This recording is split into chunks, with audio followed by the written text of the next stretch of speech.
Ozzy Osbourne, the kindest celebrity I ever met. When it comes to celebrities, one might expect them to be distant or aloof, but my encounter with Ozzy Osbourne shattered that stereotype. In fact, he was the most genuinely kind celebrity I have ever met, and I want to share that experience with you.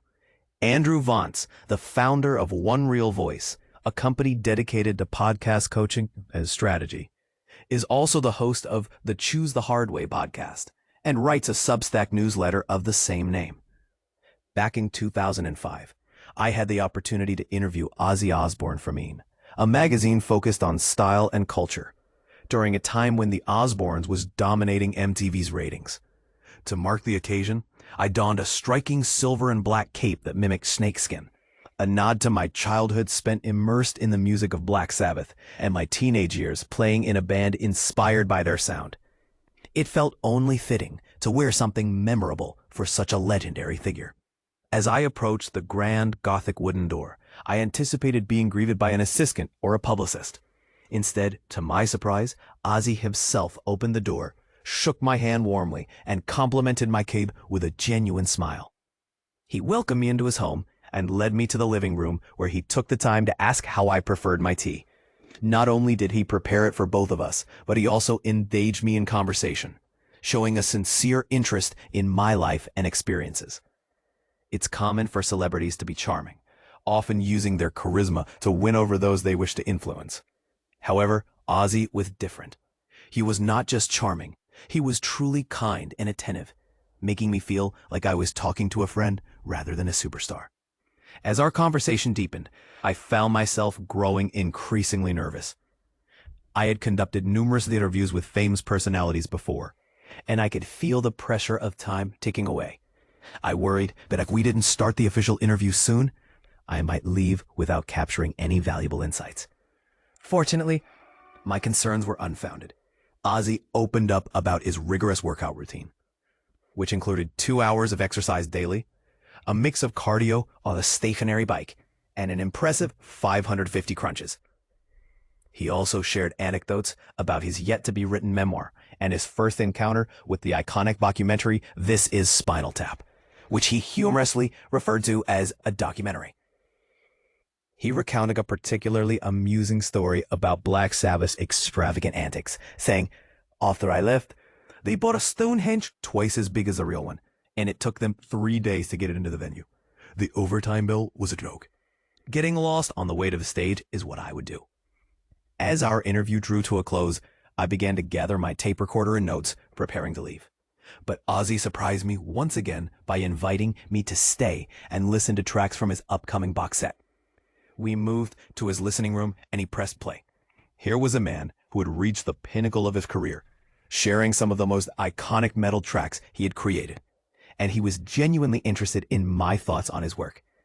Each time I thought we were finished, he would play another song and we continued to chat until I finally had to hit home. In a world where wealth and fame are often seen as the ultimate goals, and where they can be wielded to silence dissenting voices, Ozzy demonstrated a different approach. He showed that true power lies in being genuinely interested in others, being present in the moment and practicing kindness. Every interaction we have, whether in person or online, presents an opportunity to embody this philosophy, to spread joy to others and enrich our own lives in the process. While Ozzy Osbourne will undoubtedly be remembered as the Prince of Darkness, I will always cherish the memory of him as the Prince of Kindness. Kelly Osbourne mourns loss of dad Ozzy Osbourne. I lost my best friend. Grief doesn't just take a parent, it steals a lifelong confidant. Kelly Osbourne shattered hearts this week by revealing the profound depth of her loss following the death of a father, rock icon Ozzy Osbourne. In a raw Instagram story, she echoed the haunting lyrics of Black Sabbath's Changes, a song they famously reimagined together, writing, "I feel unhappy. I am so sad. I lost the best friend I ever had." But here's where it gets controversial. Can public figures ever truly separate their personal grief from the spotlight that follows them? The original Changes, released in 1972, painted a bleak portrait of romantic collapse. Yet in 2003, Kelly and Ozzy transformed it into a bittersweet anthem of parental love frayed by distance. This collaboration paralleled their real-life journey. Before the Osbournes' reality TV show 2002 to 2005 peeled back the curtain on their chaotic family life, Ozzy was synonymous with rock's rebellious extremes. Think bat-biting theatrics, a stunt he later admitted was a horrifying mistake, having mistaken the animal for fake. The series, however, softened his Prince of Darkness persona, revealing a lovably clumsy dad who scolded his kids about drugs while microwaving leftovers.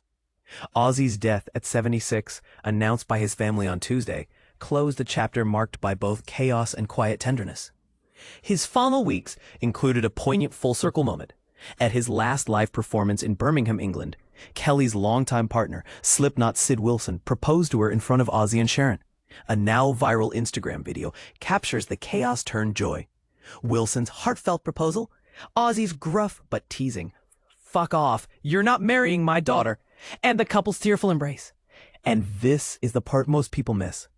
Behind the laughter and reality TV antics, Ozzy's legacy hinges on a paradox. He spent decades cultivating a mythos of rebellion, yet his most enduring impact might be normalizing the messy, imperfect reality of family bonds. Does this duality make him more relatable? Or does it dilute the rock god mystique he embodied? The family has not disclosed his cause of death, though fans speculate about his long-publicized health struggles. Meanwhile, Kelly's grief, intertwined with her engagement joy, raises uncomfortable questions. How do we navigate life's milestones alongside loss? And when celebrities share intimate moments, are they seeking connection or perpetuating a cycle of public scrutiny? What's your take? Can fame ever coexist with authentic family life, or does it inevitably distort both? Share your thoughts below. We're listening.